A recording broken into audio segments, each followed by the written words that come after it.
Okay बच्चों, this is day 2 में हम फ्री बॉडी डायग्राम देखेंगे। कल हमने ये देखा था, इसी के आगे हम आज कंटिन्यू करेंगे। बच्चों रेडी हो जाओ, पेन पेंसिल नोटबुक लेके रेडी हो जाओ। लेक्चर हो गया स्टार्ट आज का, रेडी है सभी लोग? ठीक, एक एग्जांपल हम करते हैं। कुछ करना नहीं है हमें, हमें बस यहाँ पे फ्री बॉडी डायग्राम ड्रॉ करनी है, कोई इक्वेशन सॉल्व नहीं करना है ना कुछ करना है। तो पहले सिचुएशन देखो, यहाँ पे 2 ब्लॉक है, दीज आर द 2 ब्लॉक्स, और ये ब्लॉक स्ट्रिंग से अटैच है और फ्लोर पे रखे हुए हैं। दिख रहा है? यस, जूम कर लेते इसे। ठीक है, इसका मास m1, इसका मास m2। ठीक है, draw the free body diagram. Heading वही है, होगा 2-4 क्वेश्चन हम इसके रिगार्डिंग करने वाले हैं। Draw FBD of following situation. Question क्या है? ड्रॉ FBD मतलब free body diagram of following situations. देख भाई, m1 m2 2 मासेस यहाँ पे हैं। ठीक है, तो जितने मासेस होंगे उतनी फ्री बॉडी डायग्राम हम ड्रॉ करेंगे। कितने मासेस दिख रहे हैं बच्चों यहाँ पे? m1 और m2 2 मासेस हमें दिख रहे हैं। ठीक है, तो m1 की फ्री बॉडी डायग्राम निकालेंगे। तो FBD of m1, FBD of m1, m1 को क्या करेंगे? सिंपल एक पॉइंट से रिप्रेजेंट करेंगे। ठीक है, अच्छा, इसके ऊपर कौन से फोर्स लग रहे हैं? एक लग रहा है ग्रेविटेशनल फोर्स mg। अपवर्ड कौन सा फोर्स लगता है? कौन सा फोर्स लगता है अपवर्ड डायरेक्शन में?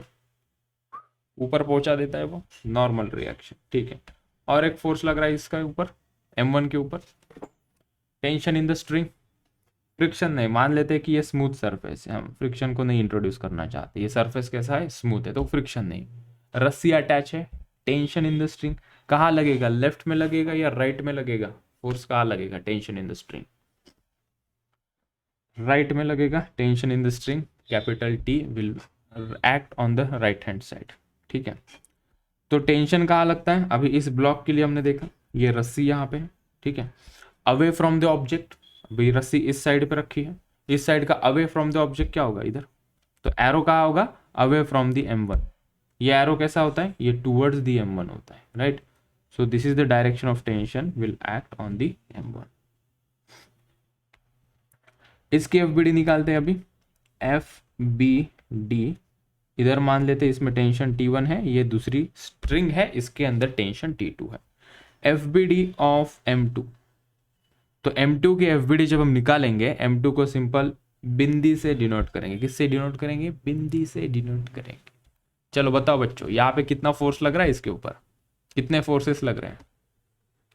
एक mg वहाँ नीचे लग रहा, एक नॉर्मल रिएक्शन ऊपर लग रही है, एक T2 टेंशन इधर लगेगा और एक T1 टेंशन इधर लगेगा। ठीक है, बहुत सारे फोर्सेस लग रहे हैं। इस नॉर्मल रिएक्शन पहले को हम N1 लिख देते हैं। ठीक है, यहाँ पे m1g mass, let me clear it, m1g। m2 की FBD पे आते हैं। चलो, तो ये m2g नीचे लगेगा, नॉर्मल रिएक्शन N2 से दिखाएंगे ऊपर। अभी ये स्ट्रिंग इस m ब्लॉक के ऊपर टेंशन क्रिएट करेगी which will apply a force in the away from the body. So यहाँ पे हम लिखेंगे T2, और ये जो T1 है, अभी इसका अवे क्या होगा? यहाँ से उधर की तरफ, छाता उधर खोल देंगे हम। ठीक है, so the direction of tension created by this string on this m2 in this direction, T2 ने इधर क्रिएट किया, नॉर्मल रिएक्शन ऊपर लगी और नीचे mg फोर्स लगा है। अभी इन सभी फोर्सेस के बदौलत ये दोनों ब्लॉक कैसे हैं? रेस्ट पे हैं। दैट्स इट, हो गया। m1 m2 की FBD इतनी ही। ठीक है, चलो और एक क्वेश्चन करते हैं। ये आया समझ में? सभी लोग रिप्लाई करें, एवरीवन। बस 2 ही लोगों ने रिप्लाई किया, इतनी कंजूसी क्लास में, इतने कंजूस, इतने सारे बच्चों में से बस 2-4 लोग रिप्लाई कर रहे हैं। समझ में आया सबको? जयराम जी की। चलो फिर और एक क्वेश्चन करते हैं। ठीक है, एग्जाम्पल 2। ये कॉम्पिटिटिव एग्जाम में FBD इस टॉपिक का सबसे महत्वपूर्ण कॉन्सेप्ट। कोई भी कॉम्पिटिटिव एग्जाम में हमें एफबीडी के ऊपर ढेर सारे क्वेश्चंस मिलेंगे, ठीक है, तरह तरह के क्वेश्चंस मिलेंगे, अलग अलग किस्म की सिचुएशन होगी। इस सिचुएशन को भी देख लो। M1 मास रस्सी लटकी हुई है, यहाँ से हम निकालते हैं, और एक मास M2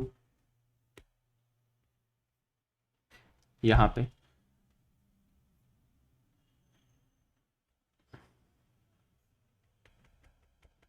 ठीक है। बहुत सारी सिचुएशंस हमें देखने को मिलेगी इस टॉपिक में, ठीक है।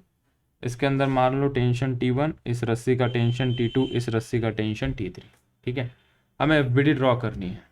हमें क्या करना है, एफबीडी ड्रॉ करनी है। इसको हम नेक्स्ट पेज पर लेकर आते हैं, ये यहाँ पे, ठीक है। तो देखते चलो, यहाँ पे M1 M2 दो मास है, दो ब्लॉक है, तो दोनों की एफबीडी हम निकालेंगे। सो सबसे पहले एफबीडी ऑफ M1 हम निकालेंगे, ठीक है। क्या दिखाई पड़ रहा है, कितने फोर्सेस लग रहे हैं। M1G नीचे, टेंशन अवे, यहां से टेंशन अवे, टेंशन को भगा दिया। तो how many forces are acting here, बोलो बच्चों। M1G, दूसरा कौन सा था, T1, और ये तीसरा कौन सा है, T2। So these are the three forces acting in this three particular direction। चलो FBD of M2 निकालते हैं, M2 की FBD निकालते हैं। MG कहाँ लगता है, हमेशा कैसे ही रहे, MG नीचे लगता है, तो M2G लिखेंगे। T3 इधर लगेगा और T2 इधर लगेगा, ठीक है। तो सबसे पहले हमने M2 को इस पॉइंट से डिनोट कर दिया। टेंशन T3 इधर लग रहा है, टेंशन T2 इधर लग रहा है, और ये M2G the force which is acting in the downward direction. तीन फोर्सेस लग रहे हैं M2 को, और M1 ऑब्जेक्ट को भी तीन फोर्सेस लग रहे हैं, T1 T2 M1G। अब एक सवाल कैसे पूछेंगे, सवाल ये पूछेंगे, कुछ वैल्यूज गिवन होगी, आगे चल के करेंगे हम उसे। इनमें से पूछेंगे कि find out the value of tension in the string T1, find out the value of tension in the string T2। तो हमें इसे सॉल्व करना पड़ेगा, ठीक है। हम सबसे पहले पहली स्टेज क्लियर कर रहे हैं कि हमें क्या एफबीडी ड्रॉ करना आता है, तो उसकी समझ में बढ़ा रहा हूँ, ठीक है। स्टेप 2 मतलब थोड़ी देर बाद हम देखेंगे इससे इक्वेशन कैसे बनाएंगे, और उसको सॉल्व करके वैल्यूज ऑफ अननोन जैसे कि T1 T2 जो कुछ पूछा हो हम उसे सॉल्व करेंगे, ठीक है। आगे चलते हैं। तो दो एग्जाम्पल हमने अभी लगा दिए, ये वाला एक एग्जाम्पल, उसकी एफबीडी निकाली, ये दूसरा एग्जाम्पल, इसकी भी हमने एफबीडी निकाली। अभी तीसरा एग्जाम्पल करते हैं, एग्जाम्पल 3। यस बेटा बोलो। सेकेंड वाले में नॉर्मल नहीं लगेगा, क्योंकि कोई भी ब्लॉक किसी के ऊपर रखा नहीं है, किसी टेबल के ऊपर रखा होता तो हम कहते कि इधर नॉर्मल रिएक्शन लगती, लेकिन ये हवा में लटके हुए हैं because of the string only. So यहाँ पे नॉर्मल रिएक्शन बेटा नहीं लगेगी, ठीक है। जब तक ग्राउंड के ऊपर कोई कांटेक्ट नहीं होता तब तक नॉर्मल रिएक्शन नहीं लगेगी। तीसरा सवाल, ठीक है, ऐसा कोई वेज है, कोई टेबल है, यहाँ पे पुली है, यहाँ पे एक रस्सी है,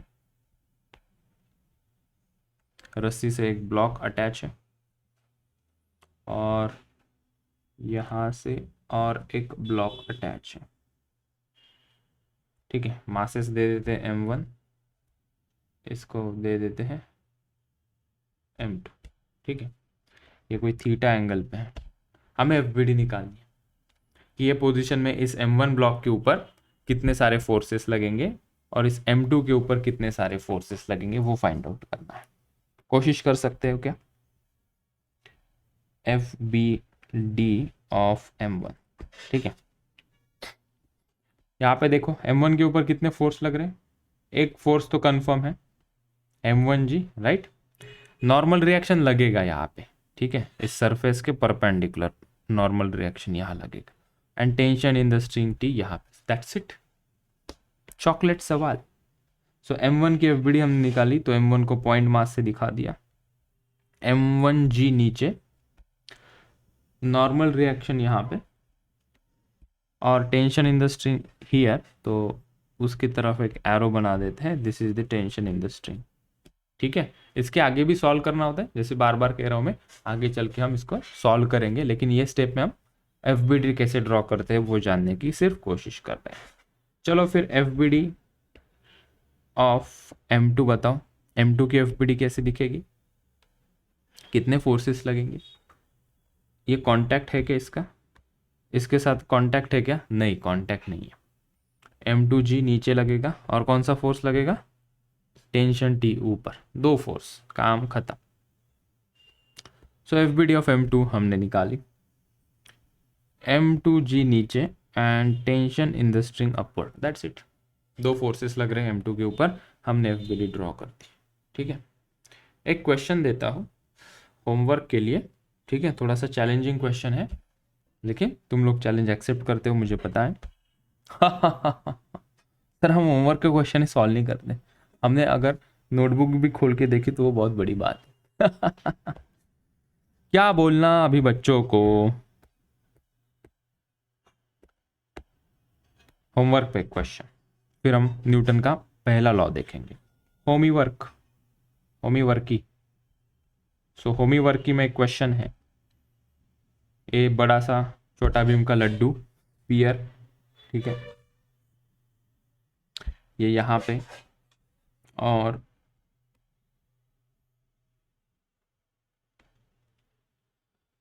इसके ऊपर है थोड़ा ये कांटेक्ट, ये यहाँ पे, ठीक है, ये इसका सेंटर है,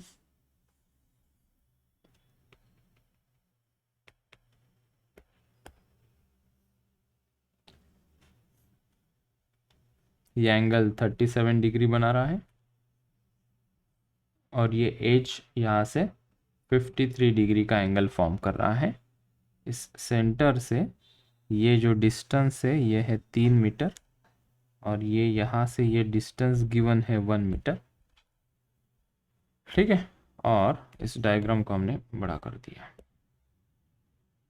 find FIND find normal reaction,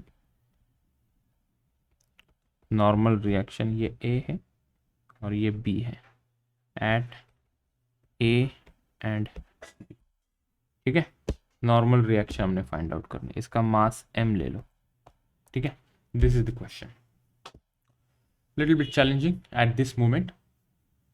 आगे बढ़ते हैं, आई होप तुम लोग होमवर्क का क्वेश्चन करोगे। हम अभी आते हैं न्यूटन के फर्स्ट लॉ के ऊपर, न्यूटन का फर्स्ट लॉ हम देखते हैं,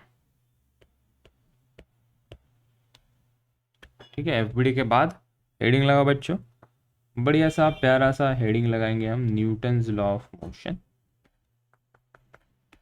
Newton's first law of motion, Newton's का N capital, first law of motion, slow motion, first law of motion, ठीक, बड़ा सिंपल सा है, ठीक है, कोई ऑब्जेक्ट रेस्ट में है तो वो रेस्ट में क्यों रहता है, कोई ऑब्जेक्ट कंटिन्यूसली मूव होता है तो वो कंटिन्यूसली क्यों मूव होता है, ये समझा रहा है न्यूटन का फर्स्ट लॉ, ठीक है। एक दो सिचुएशन हम ड्रॉ करते हैं, ठीक है, मान लो कोई एक ऐसा ब्लॉक है, सरफेस पे रखा है जिसका मास M है, हमने कहा बेटा इसकी FBD निकालो, क्या निकालो, इसकी FBD निकालो। सो बच्चों ने FBD निकाली, बच्चों ने मुझे कहा सर नीचे mg लिखो, अभी ये सरफेस का कांटेक्ट है तो नॉर्मल रिएक्शन लगेगी ऊपर, ठीक है। So because of this two forces ये हमारा जो ब्लॉक है वो रेस्ट में है, तो यहाँ पे हम लिख सकते हैं summation of the forces acting on the block is 0, जब अगर ब्लॉक 0, जब ब्लॉक रेस्ट पे होगा तो net force acting on the block will be 0। Summation का मतलब क्या है, addition of all the forces is equals to 0। कितने फोर्सेस लग रहे, हमने कहा ये दो फोर्स लग रहे mg और n, ठीक है, इनकी एडिशन कर दो। अभी फोर्स तो ठहरी वेक्टर क्वांटिटी, तो उसका डायरेक्शन देखते हुए हमें लिखना पड़ेगा, तो हम जनरली ऊपर वाले फोर्सेस को पॉजिटिव लिखते हैं, नीचे वाले फोर्सेस को निगेटिव लिखते हैं, ठीक है। तो यहाँ पे टोटल फोर्सेस कितने हो गए, n minus mg is equals to 0, इसलिए हम ये n is equals to mg लिखते हैं बार बार, बात आई समझ में। जब कोई भी बॉडी रेस्ट में है, इसका मतलब वो रेस्ट में क्यों है, क्योंकि उसके ऊपर नेट फोर्स क्या लग रहे हैं, 0 लग रहे हैं। टोटल फोर्स की समेशन कितनी हो रही है? 0 हो रही है। ठीक है, अब इसी कंडीशन को हम क्या कहते हैं? Net force is equals to 0। इस कंडीशन को हम कहते हैं इक्विलिब्रियम। इक्विलिब्रियम का मतलब क्या है? फोर्सेस जो लग रहे हैं इस बॉडी के ऊपर वो सभी एक दूसरे को बैलेंस कर रहे हैं। N बराबर mg, मतलब ये बॉडी इक्विलिब्रियम है। All the forces are equal and opposite, so body is not moving, body is in equilibrium. ठीक है, तो इसका मतलब है बॉडी का एक्सेलरेशन होगा क्या? नहीं। तो there will be no acceleration. ठीक है, कोई अनबैलेंस्ड फोर्स है क्या? नहीं, सभी बैलेंस्ड हो गए फोर्स। N बराबर mg, मतलब N जो नॉर्मल रिएक्शन है वो mg के बराबर है, तो इन दोनों फोर्सेस ने एक दूसरे को बैलेंस कर दिया। सो हम कहेंगे no unbalanced force, no unbalanced force. ठीक है, अनबैलेंस्ड फोर्स होता तो ये मूव कर जाता, इसका एक्सेलरेशन होता। इसलिए हमने कहा है कि सिंपल सी ये जो ब्लॉक M किसी टेबल पे रखा है उसका विश्लेषण हमने किया थ्रू FBD। नॉर्मल रिएक्शन ऊपर, mg नीचे, all the summation of forces is equals to 0। ऐसा क्यों लिखा? क्योंकि बॉडी रेस्ट में है। रेस्ट में कब हो सकती है कोई भी बॉडी? जब उसके ऊपर नेट फोर्सेस 0 लगे। कौन से फोर्सेस लग रहे थे? हमने कहा N और mg, उनका नेट कर दो। नेट मतलब ऐड कर दो। फोर्सेस को ऐड कैसे करोगे? वेक्टोरियली, पॉजिटिव निगेटिव साइन के साथ। तो हमने माना N अगर पॉजिटिव है तो mg कैसा होगा? निगेटिव, क्योंकि डायरेक्शन दोनों के कैसे है? अपोजिट है। इज इक्वल्स टू 0 कर दिया, तो ये N is equals to mg मिला। मतलब this two forces are balancing each other. और एक वर्ड हमने यहाँ पे यूज किया जिसका नाम है इक्विलिब्रियम। इक्विलिब्रियम का मतलब क्या है? दो फोर्सेस जो इसके ऊपर लग रहे एक दूसरे को बैलेंस करेंगे, कोई अनबैलेंस्ड फोर्स नहीं है, और ये बॉडी क्या होगी? एक्सेलरेट नहीं करेगी। ठीक है, नीचे और एक दो पॉइंट्स लिखते हैं regarding Newton's first law of motion. ये तो एक तरीका हो गया इसको समझने का। अब एक सेकंड पॉइंट लिखते हैं। First law is also called as law of inertia. पहले लॉ को लॉ ऑफ इनर्शिया भी कहते हैं। हम अभी जानने की कोशिश करते हैं what is mean by inertia. First law is also called as law of inertia. Inertia का मतलब क्या होता है? किसी को पता है इनर्शिया का मतलब क्या है? जैसे अभी तुम लोगों में है, ठीक है, मैं कहता हूँ बच्चों आया क्या समझ में? यहाँ से मास्टर चिल्लाता है बच्चों आया क्या समझ में?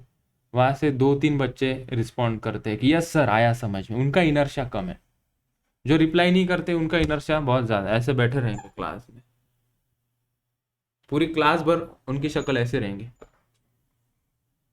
मैं यहाँ से पूछ रहा हूँ बच्चों आया क्या समझ में, उधर से बच्चों आया क्या समझ में, फिर भी अरे बच्चों आया क्या समझ। उनका इनर्शिया ज्यादा है। तो इनर्शिया का मतलब क्या है? इनर्शिया मतलब रेजिस्ट टू चेंज। इनर्शिया का मतलब क्या है? Resist to change is state of rest और स्टेट ऑफ मोशन। ठीक है, और अच्छे ढंग से समझाते हैं हम। इसके पहले एक दो पॉइंट लिख लेते हैं इसके रिगार्डिंग, फिर हम डील करेंगे what is mean by inertia. ठीक है, इनर्शिया का मतलब है property of a body to resist the change in state of motion. ठीक है, सिंपल तरीके से समझाओ इनर्शिया क्या है। फॉर एग्जाम्पल, एक स्कूल बस जा रही है, पे पे, दिस इज बस। और एक गाड़ी है मोटरसाइकिल, एक्टिवा, ये एक्टिवा है। ठीक है, एक्टिवा। ठीक है, यहाँ पे सिग्नल लगा हुआ है।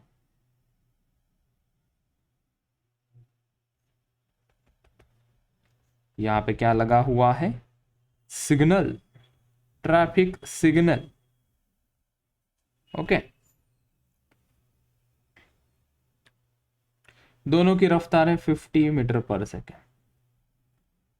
एक्टिवा और बस 50 मीटर पर सेकेंड चल रही है। सिग्नल दिख रहा है, ये देखो, जूम करो और थोड़ा, या देखो।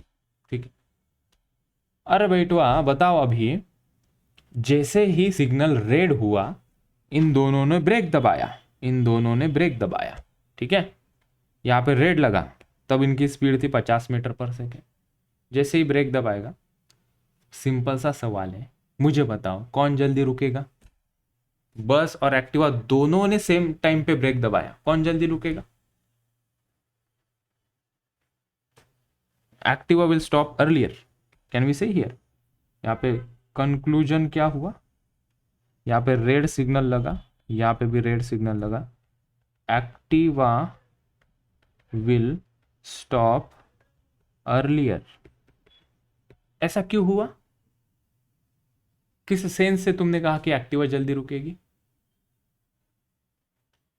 वजन, वजन, हेवीनेस, मास, मास, ठीक है। बस का मास काफी ज्यादा है, ठीक है, 1000-2000 किलो की होगी, एक्टिवा कितने की? 100 किलो की, ठीक है।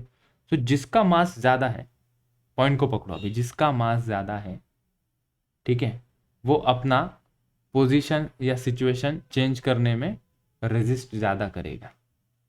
बस मोशन में है या रेस्ट में है अभी? अरे बस मोशन में है या रेस्ट में है अभी? 50 मीटर पर सेकेंड से चल रही है, मोशन में है। सो बस बस अगर मोशन में है, वो मोशन में ही रहना पसंद करेगी। तुम उसे ब्रेक दबाओगे, बस कहेगी क्यों ब्रेक दबा रहा है यार, थोड़ा आगे और जाके चल।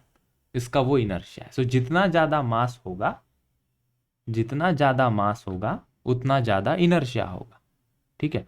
यहाँ पे बस और एक्टिवा में से किसका ज्यादा इनर्शिया? बस का ज्यादा इनर्शिया, एक्टिवा का इनर्शिया कम है, ठीक है। इनर्शिया का मतलब क्या है? रेजिस्ट टू चेंज, ठीक है। अभी बस मोशन में से रेस्ट आने में रेजिस्ट ज्यादा करेगी क्योंकि उसका मास ज्यादा है, तो हमने कहा उसका इनर्शिया ज्यादा है। Activa on the other hand, उसका मास कम है, तो वो मोशन में से रेस्ट आने में ज्यादा रेजिस्ट नहीं करेगी। इसलिए हम कहते हैं कि एक्टिवा का इनर्शिया कम है, बस का इनर्शिया ज्यादा है। इस एग्जांपल से हमें इनर्शिया की कॉन्सेप्ट समझ में आती, ठीक है। एक बार हमने डेफिनेशन फिर से पढ़ ली, property of a body to resist the change in state of motion, ठीक है। Activa will stop earlier. अगर यही सिचुएशन को मैं वापस नीचे लिखूं,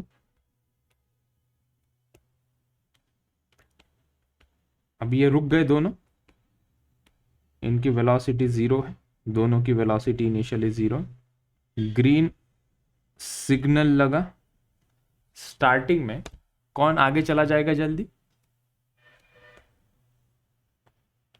क्यों सर? हमने फील किया है, प्रैक्टिकली हमें पता है। वो बस मेरे सामने खड़ी थी, बगल में खड़ी थी, सिग्नल लगा था, मैंने गैंग एक्सीलेटर खींचा, मैं बहुत आगे चला गया, बस मैंने देखा बस तो अभी निकल रही है वहां से।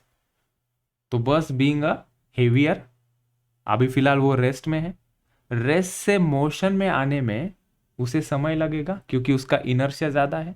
इनर्शिया ज्यादा होने से क्या हुआ? वो उसने उसकी रेस्ट से मोशन आने वाली जो टेंडेंसी है उसको अपोज किया।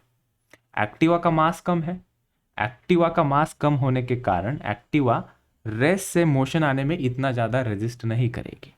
तो इसलिए हमने क्या कंक्लूजन किया? एक्टिवा विल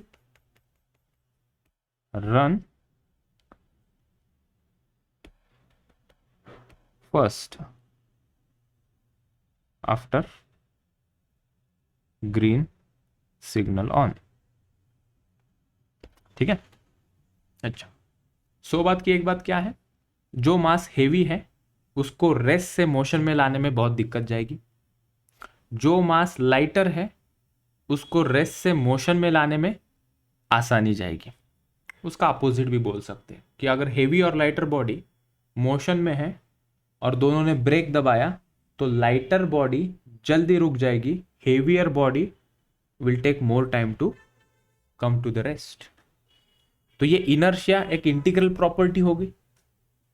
ह्यूमन का इनर्शिया अलग है ब्रेन में से, लेजीनेस अवर इनर्शिया, ठीक है।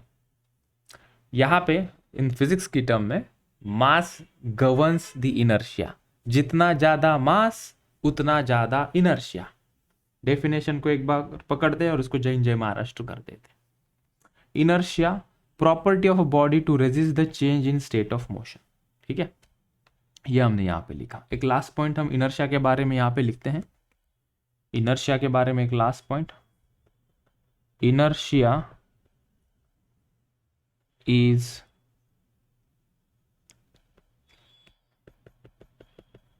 Measured, inertia measured by mass, ठीक है। मोर is the mass, more is the inertia, more mega store, more is the inertia। और वाइस वर्सा लिखना है, lesser is the mass, lesser is the inertia, ठीक है।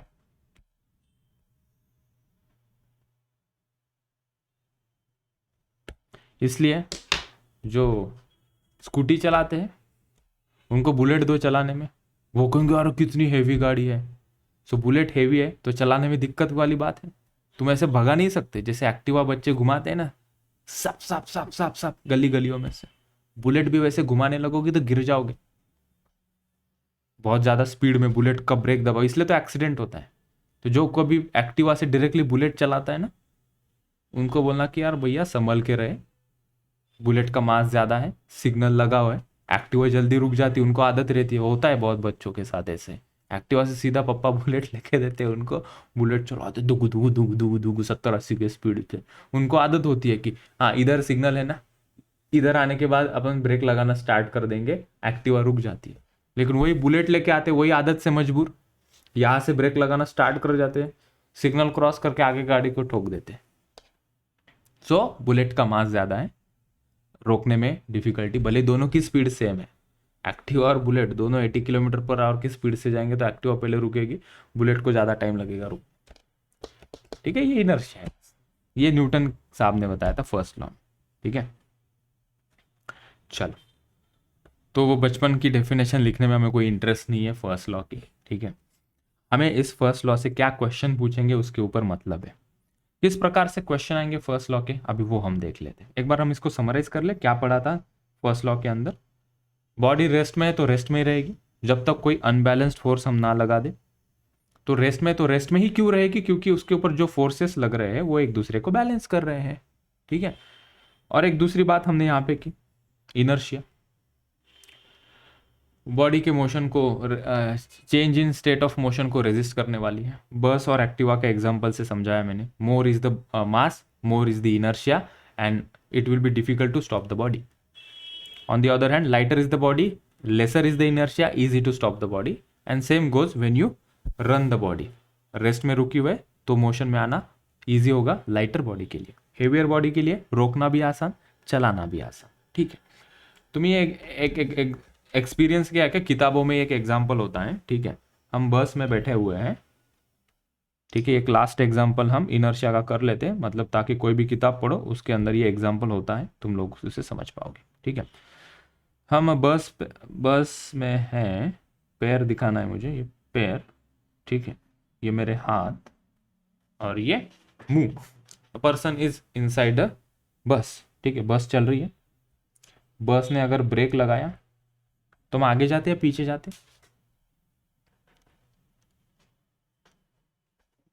और बाप रे ऐसे हो जाते हैं ना, ऐसे लटके हुए हैं, ब्रेक लग गया, आगे चले जाते हैं, ठीक है।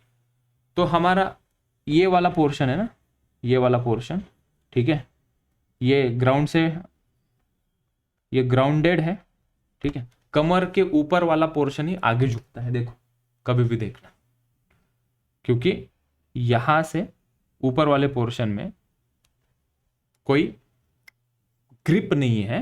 तो एज सडन जब हमने ब्रेक लगाया तो ऊपर वाली बॉडी ज्यादा आगे झुकती है, ठीक है। ऐसे ही ऊपर वाली बॉडी, मतलब कमर के ऊपर वाली बॉडी आगे झुकी तो थोड़ी देर बाद पैर भी आगे फिसलने लगेंगे, ठीक है।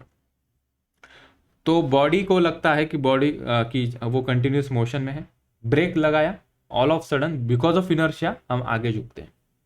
इसको दूसरे एग्जांपल से बहुत क्लियरली समझ में आएगा। चलते हुए बस में से उतरो। हमने कभी ना कभी एक्सपीरियंस किया होगा थोड़ा सा, कभी ना कभी। चलते हुए बस में से उतरते तो क्या होता है, हम वही रुक जाते हैं क्या, थोड़ा आगे चले जाते हैं? चलते हुए बस में से आगे क्यों चले जाते हैं? क्योंकि हमारे बॉडी को क्या लगता है कि हम अभी मोशन में हैं, बिकॉज ऑफ इनर्शिया। जैसे ही हम बस के अंदर से बाहर निकले तो हमारे पास भी कुछ ना कुछ वेलोसिटी है ना। जैसे हमने वो 1D मोशन में देखा था, किसी बलून के अंदर से हमने एक स्टोन को बाहर फेंक दिया, तो जो बलून की वेलोसिटी थी वही स्टोन की वेलोसिटी थी, इसलिए वो ऐसा ऊपर जाके नीचे गिरे। Same happened here. बस में से जैसे ही मैं निकला, चलते हुए बस में से 20 मीटर पर सेकेंड की वेलोसिटी थी बस की, चलते हुए बस में से मैं निकला, ठीक है। तो मैं स्टेट ऑफ मोशन में था, and due to inertia my body will try to be in motion, ठीक है। इसलिए हम जब नीचे आते हैं हम थोड़ा सा आगे चले जाते हैं। एक दूसरा एग्जाम्पल, और बहुत सारे एग्जाम्पल दे सकते हैं, इसमें टाइम वेस्ट हो जाएगा, ओरली बता रहा हो, तुम बुक में पढ़ सकते हो, ठीक है। जब हम राइट टर्न लेते हैं, ठीक है, we take the left turn. Bus में हम बैठे हैं, ड्राइवर ने लेफ्ट घुमाई गाड़ी, तो हम कहाँ चले जाते हैं, हम कहाँ झुकते हैं, राइट में झुकते हैं, ठीक है। क्यों राइट में झुकते हैं हम? To counter balance this two forces, ठीक है। बस जाना चाहती थी लेफ्ट में, हम झुकते हैं राइट में, ठीक है। तो ये कुछ और एग्जाम्पल्स है, बुक में किताबों में पढ़ लेना, इसमें हम टाइम वेस्ट नहीं करते, दिस आर मेनी एग्जाम्पल्स, ठीक है। काम की बात करते हैं अभी, न्यूटन के फर्स्ट लॉ के ऊपर कॉम्पिटिटिव एग्जाम में आने वाले सवाल कैसे पूछेंगे, ठीक है। पहला सवाल, जो हमने एफबीडी ड्रॉ की थी ना, एफबीडी के रिलेटेड क्वेश्चंस आएंगे अभी, हमें वैल्यूज फाइंड आउट करनी है। करें शुरुआत बच्चों। देखिए पहला question, find normal reaction and contact forces between bodies as shown, ठीक है।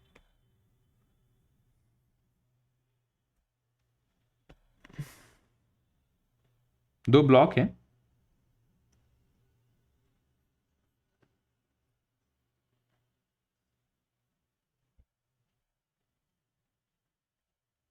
दीवारों से अटैच्ड, ये दीवार, नीचे फ्लोर,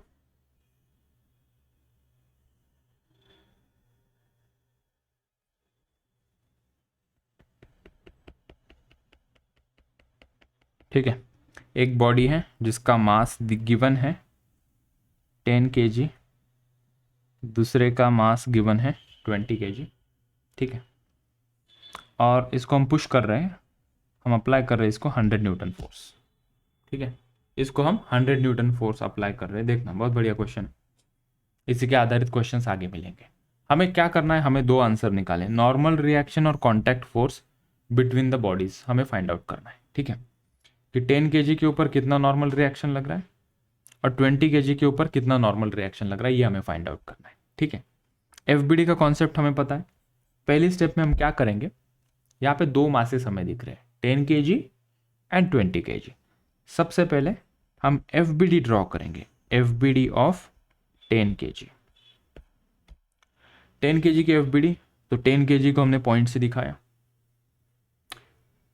नीचे की तरफ mg फोर्स लगेगा, ऊपर कौन सा फोर्स लगेगा, नॉर्मल रिएक्शन लगेगी, ठीक है। ये 100 न्यूटन यहां से लगेगा, राइट में लग रहा है 100 न्यूटन। इसको मैं यहां से ना दिखाते हुए इधर से दिखा देता हूं, 100 न्यूटन, ठीक है। और एक फोर्स लगेगा 10 kg के ऊपर, और एक फोर्स लगेगा, हमने यहाँ पे देखा, ये देख सकते हो यहाँ पे 10 और 20 kg के बीच में कांटेक्ट हो रहा है, ठीक है। सो यहाँ से 100 न्यूटन का फोर्स 10 kg के ऊपर लग रहा है, तो 10 kg 20 kg को धक्का देगा, ठीक है। मान लो कि 10 kg ने 20 kg के ऊपर फोर्स लगाया F1, ठीक है। 10 kg 20 kg के ऊपर F1 फोर्स लगा रही है, क्यों? क्योंकि 10 kg के ऊपर 100 न्यूटन का फोर्स लग रहा है, ठीक है। सो बिकॉज ऑफ न्यूटन का थर्ड लॉ क्या कहता है न्यूटन का, action is equals to reaction, in a very rough words. तो ये 20 kg भी क्या करेगी, 20 kg भी 10 kg के ऊपर सेम अमाउंट का फोर्स F1 लगा देगी। ठीक है, इसने उसको थप्पड़ मारा, उसने भी इसको थप्पड़ मारा। 10 kg ने F1 का फोर्स लगाया, 20 kg ने में काउंटर रिएक्शन दी 10 F1 फोर्स की। 10 kg ने F1 फोर्स लगाया 20 kg के ऊपर, 20 kg ने भी F1 फोर्स लगाया 10 kg के ऊपर। ठीक है, तो हम हो गए कंफ्यूज। FBD के अंदर मैं कौन सा फोर्स दिखाऊं अभी, ये लेफ्ट वाला F1 दिखाऊं या ये राइट वाला F1 दिखाऊं, ऊपर वाला दिखाऊं या नीचे वाला दिखाऊं? तो अजिंक्य सर ने कहा कि जब हम FBD ड्रॉ करते हैं तो बॉडी के ऊपर लगने वाले फोर्सेस तुम दिखाओ। बॉडी के ऊपर लगने वाले फोर्सेस हम FBD में दिखाते हैं, ना कि बॉडी दूसरे के ऊपर लगाने वाला फोर्स। तो यहां पे 10 kg के ऊपर कौन सा फोर्स लग रहा है, हमने कहा ये लेफ्ट वाला F1 लग रहा है, इसलिए हम ये लेफ्ट वाला F1 फोर्स यहां दिखाएंगे। जब हम 100 न्यूटन वाला, ये क्या रहा बेटा, ये 100 न्यूटन, ये 100 न्यूटन दिखाए ना। ठीक है, हो गई बात क्लियर। 10 kg के ऊपर कितने फोर्सेस लग रहे, 4, ऊपर नीचे लेफ्ट राइट। 20 kg के ऊपर चलते हैं। ठीक है, तो हम क्या करेंगे सर, अभी FBD तो निकाल दी, मैंने कहा था इसके ऊपर से इक्वेशन बनाने। इक्वेशन कैसे बनेंगे देखो, इक्वेशन हम बनाएंगे इसके ऊपर। ठीक है, ये न्यूटन का फर्स्ट लॉ हो गया ना। अभी इतने फोर्सेस लगने के बावजूद भी बॉडी रेस्ट में है। ठीक है, मतलब summation of all the forces will be equal to 0 हमें लिखना है। ठीक है, अभी 4 फोर्सेस को हम ऐसा तो नहीं लिखेंगे, F1 plus mg plus n plus 100 is equal to 0, ये बेवकूफ़ी होगी। ये न्यूटन का जो फोर्स ये है, फोर्स को वैलिड नहीं करेगा, क्योंकि फोर्स एक वेक्टर क्वांटिटी है, डायरेक्शन देखना पड़ेगा ना। तो हम क्या करते हैं, ये जो वर्टिकल डायरेक्शन में जो फोर्सेस है उनको इक्वेट कर देते हैं, और एक हॉरिजॉन्टल वाले फोर्सेस को हम इक्वेट करते हैं। ये सेम लाइन डायरेक्शन में चलने वाले फोर्सेस हम यहाँ पे लिखेंगे n minus mg is equals to 0। उसके पहले हम एक यहाँ पे वर्ड लिखते हैं, using Newton's first law that is summation of all the forces equals to 0। ये न्यूटन का फर्स्ट लॉ, एक्चुअली ये वाली डेफिनेशन हमें चाहिए। Summation of all the forces, यहाँ पे 4 फोर्सेस हैं, तो हम यहाँ पे इसको कैसे लिखते हैं, हम लिखेंगे summation of all the forces along x direction equal to 0, summation of all the forces along y direction is equal to 0। ऐसा क्यों करना पड़ा, क्योंकि फोर्स एक वेक्टर क्वांटिटी है, सीधा चारों को ऐड करके 0 नहीं कर सकते तुम, इसलिए। सो x डायरेक्शन में लगने वाले फोर्स और y डायरेक्शन में लगने वाले फोर्स। x डायरेक्शन में कितने फोर्सेस लग रहे हैं बेटा, 2 फोर्सेस, 100 एंड F1। ठीक है, दोनों अपोजिट है, भिन्न भिन्न डायरेक्शन में चल रहे हैं। तो राइट में जाने वाले फोर्सेस को हम पॉजिटिव लिखते हैं, राइट में जाने वाले ज़्यादातर पॉजिटिव लिखते हैं ना हम फोर्स, तो लेफ्ट में जाने वाले को निगेटिव लिखेंगे। तो will write minus F1 is equals to 0। तो यहाँ से मुझे पता चला F1 is equals to 100 Newton. ठीक है, अननोन क्वांटिटी पूछी थी, कॉन्टैक्ट फोर्स बिटवीन F1 और F2, contact force between 10 kg and 20 kg, मिल गया 100 न्यूटन। y डायरेक्शन में लगने वाले फोर्सेस, इसको हम n1 कर देंगे, क्योंकि हमारे पास और एक FBD आने वाली है, तो मैं इस n के जगह पे मैंने n1 कर दिया, सिंबल को बस डैश लगा दिया नीचे। चलो, तो ये क्या आ जाएगा, क्या हुआ तेरा वादा, n1 minus mg is equals to 0, ऊपर वाला नीचे वाला। सो n1 is equals to m1g कर दो इसे, क्योंकि हमारे पास 2 बॉडीज हैं। तो नॉर्मल रिएक्शन पूछी थी, आ गई ना। m1 कितना है, 10 kg, वैल्यू पुट कर दी, g की वैल्यू 10 ले लेते ज़्यादातर हम, तो ये हो गया 100 न्यूटन। क्वेश्चन में हमने देखा एक बार, क्वेश्चन में मैं पूछा था normal reaction and contact force between the bodies find out करो। तो नॉर्मल रिएक्शन मुझे मिल गया 100 Newton for this 10 kg body, that's the normal reaction. उनके बीच में जो कॉन्टैक्ट फोर्स F1 था वो भी मिल गया मुझे 100 न्यूटन। अभी हम 20 kg की FBD निकालेंगे। 10 kg की FBD हमने निकाली ये इस तरीके से, और वहाँ से हमने इक्वेशन भी बनाए in using Newton first law. ठीक है, 2 स्टेप में आंसर आते हैं। चलते हैं हम FBD निकालने ऑफ 20 kg। सो हम यहाँ पे ड्रॉ करते हैं FBD ऑफ 20 kg। चलो, एक फोर्स लगेगा नीचे। अभी डायरेक्ट वैल्यूज के साथ लिखूं क्या? मेरे सर के पीछे चला गया। यहाँ पे देखो और मुझे बताओ डाउनवर्ड डायरेक्शन में कितना फोर्स लगेगा 20 kg के ऊपर। mg that is 20 into 10, mass into gravity 20 into 10। Okay, और ऊपर नॉर्मल रिएक्शन लिखेंगे N2। ठीक है, और 20 kg के लिए हम ये लेफ्ट वाला F1 लिखेंगे या राइट वाला F1 लिखेंगे? When we draw the 20 kg of FBD, उसके ऊपर लगने वाला, राइट? सो राइट वाला लिखेंगे F2। जब हमने 10 kg की FBD निकाली थी तो ये जो कांटेक्ट फोर्स था 10 kg के लिए हमने लेफ्ट में दिखाया था, क्योंकि बॉडी के ऊपर लगने वाला फोर्स हम FBD में दिखाते हैं। बॉडी के ऊपर लगने वाला फोर्स हम FBD में दिखाते हैं।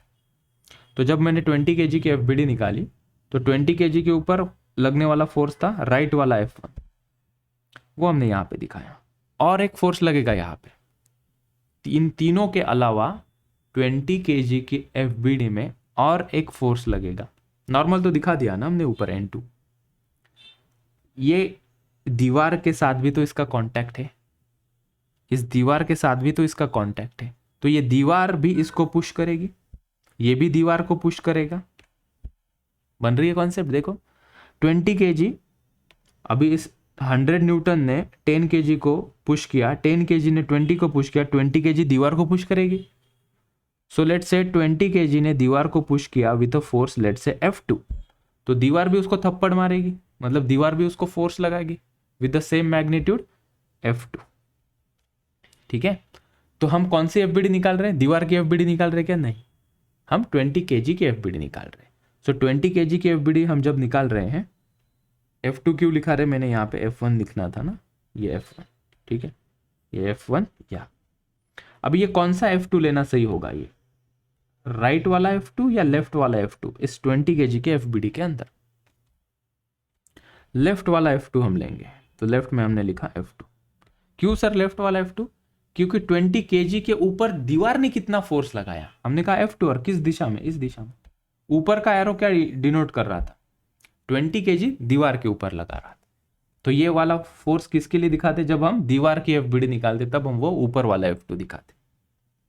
ठीक है, मैं नोट लिख के भी दूंगा इसके रिगार्डिंग। मैं काफी बीच में आ रहा हूं तो मैं बीच में से हट जाता हूं थोड़ी देर के लिए। अभी इससे इक्वेशन बनाएंगे हम same, using Newton's first law. Same equation यहां बनाएंगे, तो सीधा यहां से कॉपी कर लिया, पेस्ट कर लिया। ठीक है, एक्स डायरेक्शन में कितने फोर्सेस हैं? 2 फोर्सेस है। F1 बराबर F2 लिख दूं क्या? हमारे पास F1 की वैल्यू है 100, so 100 is equals to F2, so F2 is equals to 100 newton. So दीवार ने भी 100 न्यूटन का फोर्स लगाया। अच्छी बात है भाई। y डायरेक्शन में N2 इज इक्वल्स टू क्या लिखेंगे? 200 न्यूटन। डायरेक्टली आंसर आ गया। सो नॉर्मल रिएक्शन 20 kg के ऊपर कितनी लग रही है? हमने कहा 200 न्यूटन, और जो दीवार की रिएक्शन उसके ऊपर लग रही है वो कितनी लग रही है? 100 न्यूटन। इस क्वेश्चन को एक बार देख लो, और आज के लेक्चर में हम यही रुकेंगे। ठीक है, so thank you so much.